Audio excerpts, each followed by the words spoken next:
Most people who die and come back talk about a tunnel of light, a sense of peace. But what if, in those final moments, something else is waiting? Something ancient, something that doesn't want to let you go. Michael Hayes was dead for 4 minutes, but in those 4 minutes he saw a place no one was meant to see. And when he came back, it followed him. Michael wasn't ready to die. At 41, he had a wife, 2 kids, and a life full of unfinished plans. He was healthy, careful, but death doesn't wait for the right time. It happened on an empty road at midnight. One second he was driving, humming along to the radio. The next, blinding headlights, the screech of metal, then nothing. For a long moment there was silence. No pain, no fear, just an empty void stretching forever. Then he felt something pulling him down. He expected light, warmth. Instead, the darkness grew thicker, wrapping around him like invisible chains. His body felt heavy, his chest tight, as if unseen hands were dragging him deeper into an abyss. And then he saw it. A world beneath the world.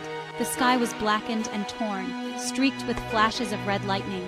The ground was endless stone, cracked like old bone, pulsing with something dark beneath the surface. The air was thick with the stench of decay, and in the distance, shadowy figures began to crawl toward him. They weren't human. Their limbs were too long, their bodies twisted.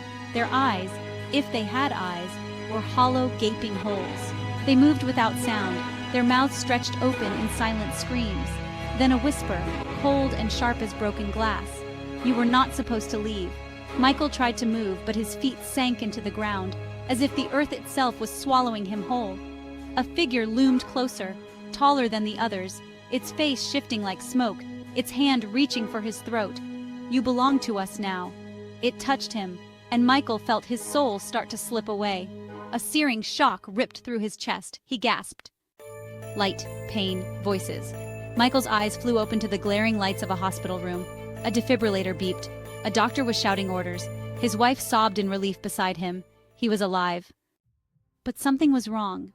The room felt too cold, the lights dimmer than they should be. And in the corner, where the shadows stretched along the floor, something was standing there, still, watching. Michael blinked. It was gone. But deep down he knew. He had seen a place no living soul was meant to see, and whatever was down there, it wasn't done with him yet. Was it just a dying brain's hallucination? A trick of oxygen deprivation? Or did Michael slip through the cracks of reality into something far worse? One thing was certain. Not everyone who dies comes back alone.